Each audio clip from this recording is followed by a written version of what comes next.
সালটা ছিল ১৯৭৫ ৩রা নভেম্বর, ঢাকার কেন্দ্রীয় কারাগার। সেই রাতে কারাগারের একেবারে ভেতরে বাংলাদেশের ইতিহাসে একটা খুবই মর্মান্তিক ঘটনা ঘটে গেল।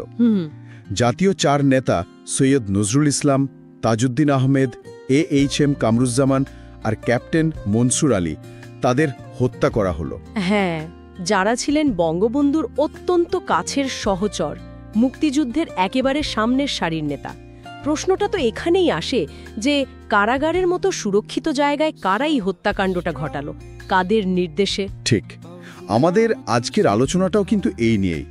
আমরা যে লেখাটা দেখছি, জেল হত্যার নেপথ্যে কারা ছিল ৪ নেতার ঘাতক, সেটা এই প্রশ্নগুলোরই উত্তর খোঁজার চেষ্টা করেছে। আচ্ছা, তো আমরা চেষ্টা করব ওই লেখাটার তথ্যের ভিত্তিতে জেল হত্যার পেছনের ঘটনা, পরিকল্পনাটা কেমন ছিল, মূল ঘটনা আর এর প্রভাবগুলো একটু সহজভাবে তুলে ধরতে। বেশ, তাহলে শুরু করা যাক প্রেক্ষাপট দিয়ে।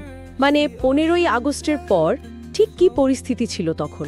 খন্দকার মোশতাক তো ক্ষমতা নিলেন, কিন্তু তার অবস্থান কি শক্ত ছিল? আসলে একেবারেই না। ওই লেখা অনুযায়ী মোশতাক আর তার সহযোগীরা এটা খুব ভালো করেই বুঝত যে এই ৪ নেতা যদি বেঁচে থাকেন, তাহলে তাদের ক্ষমতা যে কোনো সময় চ্যালেঞ্জের মুখে পড়তে পারে। কারণ তারাই তো বঙ্গবন্ধুর আদর্শ আর আওয়ামী লীগের মূল শক্তি ছিলেন, তাই না? একদম। তাদের উপস্থিতিটাই মোশতাক সরকারের জন্য একটা বিরাট ঝুঁকি ছিল আর কি। তার তাদের সরিয়ে দেওয়ার একটা ভাবনা বা বলা যায় পরিকল্পনা কি আগে থেকেই চলছিল? লেখাটা কিন্তু সেদিকেই ইঙ্গিত করছে, বেশ জোরালোভাবে। সেখানে বলা হয়েছে মোশতাক আর সেনাবাহিনীর একটা অংশের মধ্যে একটা গোপন আঁতাত হয়েছিল। আঁতাত? হ্যাঁ, একটা বোঝাপড়া যে এই ৪ নেতাকে রাজনৈতিকভাবে সরিয়ে দিতে হবে, যার শেষ পরিণতি হল ৩রা নভেম্বরের ওই হত্যাকাণ্ড। উফ, আচ্ছা, সেই রাতের ঘটনাটা কেমন ছিল? উৎস কি বলছে? কতটা পরিকল্পিত ছিল ব্যাপারটা? লেখাটা থেকে যা জানা যায়, ৩য় নভেম্বরের প্রায় মাঝরাতে কিছু অস্ত্রধারী সেনা কর্মকর্তা কারাগারে ঢোকে। তাদের কিন্তু লক্ষ্য একদম নির্দিষ্ট ছিল, যে ওয়ার্ডে ৪ নেতাকে রাখা হয়েছিল। কোনো বাধা ছাড়াই? এটা হঠাৎ ঘটে যাওয়া কিছু না। পুরোটাই পরিকল্পনা মাফিক। সম্ভবত উপরমহলের নির্দেশও ছিল।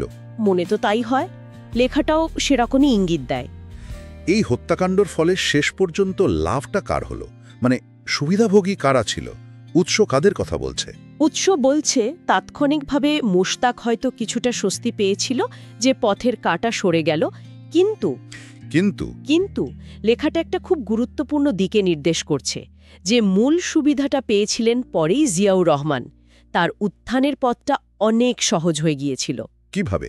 কারণ এই হত্যাকাণ্ডের ফলে আওয়ামী লীগের নেতৃত্বে একটা বিরাট শূন্যতা তৈরি হয়, আর সেটাই কিন্তু পরোক্ষভাবে জিয়াউর রহমানের ক্ষমতাকে গোছাতে, সামরিক শাসনের ভিত্তিটাকে শক্ত করতে সাহায্য করেছিল। আচ্ছা, কিন্তু এত বড় একটা অপরাধের বিচার হতে এত দেরি হলো কেন? ওই ইনডেমনিটি অধ্যাদেশের কি কোনো ভূমিকা ছিল? অবশ্যই, উৎস তো সেটার কথা স্পষ্টভাবে বলছে। মোশতাক সরকার যে কুখ্যাত ইনডেমনিটি অর্ডিন্যান্স জারি করেছিল, হ্যাঁ, সেটা তো শুধু 15ই আগস্ট নয়, এই জেল হত্যার বিচারকেও আটকে দিয়েছিল। বিচারের পথটাই বন্ধ করে দেওয়া হয়েছিল আইন করে। একটা বিচারহীনতার পরিবেশ তৈরি করা হয়েছিল আর কি। তাহলে স্বাভাবিক বিচার শুরু হতে পারলো কবে? অনেক পরে, প্রায় 21 বছর পর।